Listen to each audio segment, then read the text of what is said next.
नमस्कार। आकाशवाणी देहरादून से प्रस्तुत हैं प्रादेशिक समाचार। पहले मुख्य समाचार। प्रधानमंत्री नरेंद्र मोदी ने मिशन मौसम का शुभारंभ किया। कहा, यह मिशन देश को मौसम की हर स्थिति से निपटने में सक्षम और क्लाइमेट स्मार्ट बनाने की भारत की प्रतिबद्धता का प्रतीक है। मकर संक्रांति के पावन पर्व पर महाकुंभ में 2.5 करोड़ से अधिक श्रद्धालुओं ने त्रिवेणी संगम पर अमृत स्नान किया। प्रदेश में मकर संक्रांति का पर्व परंपरागत ढंग से हर्षोल्लास के साथ मनाया गया और आगामी 21 फरवरी से शुरू हो रही उत्तराखंड बोर्ड परीक्षा की बेहतर परिणाम के लिए शिक्षा विभाग तैयारियों में जुटा। प्रादेशिक समाचारों के साथ मैं जयवीर सिंह और अब समाचार विस्तार से। प्रधानमंत्री नरेंद्र मोदी ने देश को मौसम की हर स्थिति से निपटने में सक्षम और क्लाइमेट स्मार्ट राष्ट्र बनाने के लिए मिशन मौसम का आज शुभारंभ किया। यह कार्यक्रम नई दिल्ली के भारत मंडपम में भारतीय मौसम विभाग के 150वें स्थापना दिवस पर आयोजित किया गया। इस अवसर पर प्रधानमंत्री ने कहा कि मिशन मौसम एक स्थायी और भविष्य के लिए तैयार राष्ट्र के निर्माण की दिशा में भारत की प्रतिबद्धता का प्रमाण है। प्रधानमंत्री ने विभाग की 150 वर्ष की यात्रा की प्रशंसा करते हुए इसे देश के आधुनिक विज्ञान और प्रौद्योगिकी का एक गौरवशाली अध्याय बताया। मौसम विभाग की विश्वसनीयता भी पहले से कहीं ज्यादा बढ़ी है। भविष्य में भारत मौसम की हर परिस्थिति के लिए तैयार रहे, भारत एक क्लाइमेट स्मार्ट राष्ट्र बने, इसके लिए हमने मिशन मौसम भी लॉन्च किया है।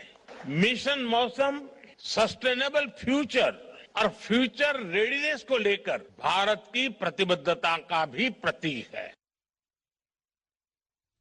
प्रधानमंत्री ने मौसम विभाग के 150 वर्ष पूरे होने पर एक स्मारक सिक्का भी जारी किया। उन्होंने भारतीय मौसम विभाग विजन 2047 दस्तावेज भी जारी किया। मकर संक्रांति के पावन पर्व पर आज महाकुंभ में 2.5 करोड़ से अधिक श्रद्धालुओं ने त्रिवेणी संगम पर अमृत स्नान कर पुण्य अर्जित किया। इस दौरान श्रद्धालुओं पर हेलीकॉप्टर से पुष्प वर्षा भी की गई। महाकुंभ में पहुंचे श्रद्धालुओं ने आकाशवाणी से बातचीत में प्रशासन की व्यवस्था को बेहतर बताया। हमारा नाम तेज प्रताप मिश्रा है। मऊ जनपद के निवासी हैं। हम यहाँ प्रयागराज संगम स्नान करने के लिए आए हैं। इतनी दिव्य व्यवस्था कभी किसी सरकार में नहीं हुई। हमारे जो सीएम हैं, जो योगी जी हैं, उन्होंने यहाँ की व्यवस्था इतनी अच्छी कर रखी है। हर 5 मिनट में या हर 10 मिनट में पुलिस वाले आते हैं, सब चीजें चेक करते हैं कि कहीं किसी को कोई परेशानी तो नहीं है। तो वो चीज सबसे ज्यादा अच्छी लगी मुझे। प्रदेश में आज मकर संक्रांति का पर्व परंपरागत ढंग से हर्षोल्लास के साथ मनाया गया। इस अवसर पर श्रद्धालुओं ने पवित्र नदियों में स्नान कर पूजा अर्चना की। पेश है एक रिपोर्ट। मकर संक्रांति के अवसर पर हरिद्वार के गंगा घाटों से लेकर बागेश्वर उत्तरकाशी के पवित्र स्थलों तक आस्था का जनसैलाब उमड़ पड़ा है। तड़के से ही हरिद्वार में गंगा के विभिन्न घाटों पर श्रद्धालुओं की भीड़ जुटनी शुरू हो गई है। हजारों भक्तों ने गंगा स्नान कर सूर्य देव को अर्घ्य अर्पित किया और मंदिरों में पूजा अर्चना की। इस बीच कुमाऊं क्षेत्र के बागेश्वर में ऐतिहासिक उत्तरायणी मेले ने श्रद्धा, संस्कृति और इतिहास का अद्भुत संगम पेश किया। उत्तरकाशी के मणिकर्णिका घाट पर भी आस्था की छटा देखते ही बन रही है। कड़ाके की ठंड के बावजूद आज जिले के विभिन्न क्षेत्रों से आई देव डोलियां गंगा स्नान के लिए पहुंची। कुमाऊं मंडल में मकर संक्रांति के अवसर पर पारंपरिक घुघुटिया पर्व भी धूमधाम से मनाया गया। उत्तराखंड में मकर संक्रांति का यह पर्व केवल धार्मिक अनुष्ठानों का नहीं बल्कि लोक संस्कृति और परंपरा का जीवंत प्रतीक है। साक्षी सिंह, आकाशवाणी समाचार, देहरादून। वहीं हरिद्वार के तीर्थ पुरोहित उज्जवल पंडित का कहना है कि मकर संक्रांति पर्व पर स्नान और दान करने से जहां सैकड़ों अश्वमेध यज्ञों का पुण्य मिलता है, वहीं पितरों को मोक्ष की प्राप्ति होती है। आज मकर संक्रांति का पावन स्नान है, जो कि सूर्य भगवान जब सूर्य नारायण मकर राशि में प्रवेश कर जाते हैं, अर्थात दक्षिणायन से होकर उत्तरायण जब हो जाते हैं, अंधकार पर विजय प्राप्त कर उत्तर की ओर वो प्रवेश कर जाते हैं, तभी से इस स्नान को मकर संक्रांति का स्नान कहते हैं। उत्तराखंड, हिमाचल और जम्मू, हरियाणा अलग अलग जगह पर अलग अलग नामों से पुकारा जाता है। ये एक प्रकार की उत्साह और उमंग का पर्व है। ये वो पुण्यात्मक फल है कि जब 10 अश्वमेध यज्ञ करने के बाद जो पुण्य फल मिलता है। चमोली जिले में स्थित आदि बद्री मंदिर के कपाट आज मकर संक्रांति के पर्व पर विधि विधान से श्रद्धालुओं के लिए खोल दिए गए हैं। मंदिर के मुख्य पुजारी चक्रधर थपलियाल ने कपाट खुलने के मौके पर अभिषेक पूजा संपन्न करवाई। जिसके बाद भगवान नारायण का श्रृंगार, भोग और पंचज्वाला आरती के बाद मंदिर में दर्शनों की प्रक्रिया शुरू कर दी गई। वहीं मंदिर परिसर में 7 दिवसीय महाभिषेक समारोह भी शुरू हो गया है। गौरतलब है कि आदि बद्री मंदिर के कपाट वर्ष भर में पौष माह के लिए बंद रहते हैं।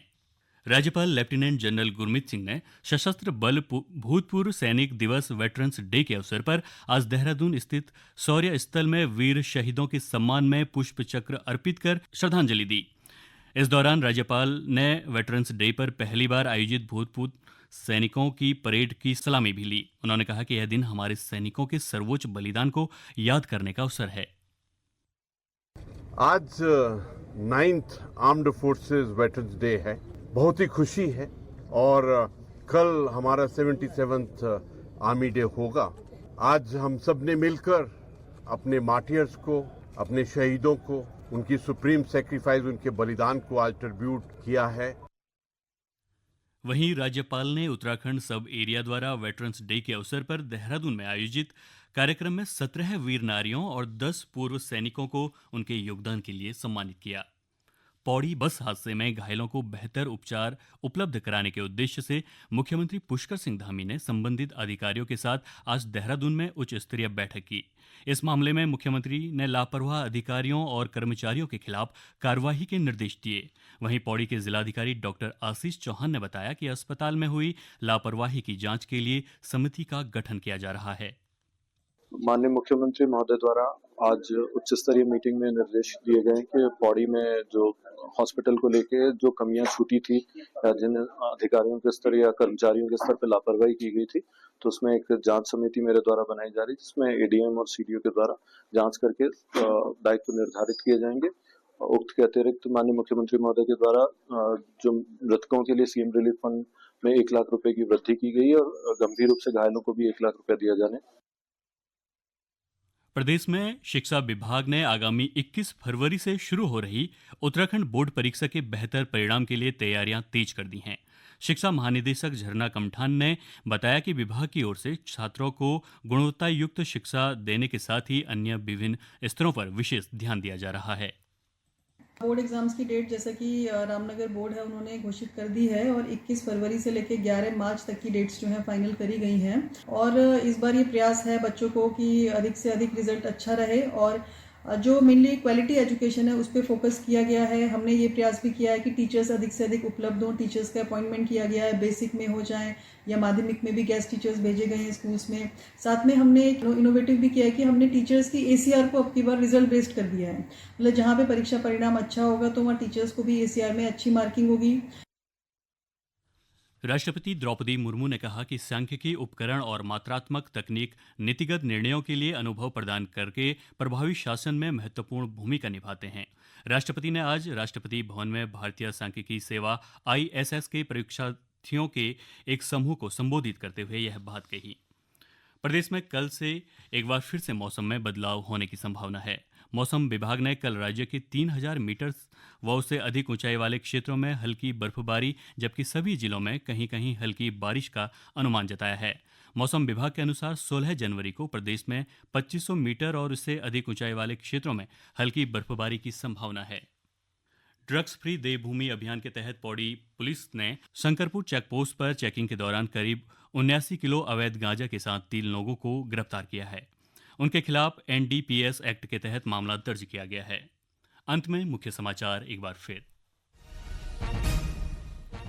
प्रधानमंत्री नरेंद्र मोदी ने मिशन मौसम का शुभारंभ किया। कहा यह मिशन देश को मौसम की हर स्थिति से निपटने में सक्षम और क्लाइमेट स्मार्ट बनाने की भारत की प्रतिबद्धता का प्रतीक है।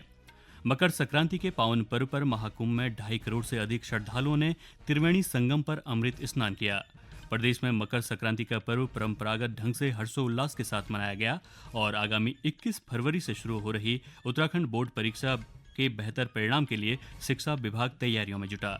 इसके साथ ही समाचार का ये बुलेटिन समाप्त हुआ। नमस्कार।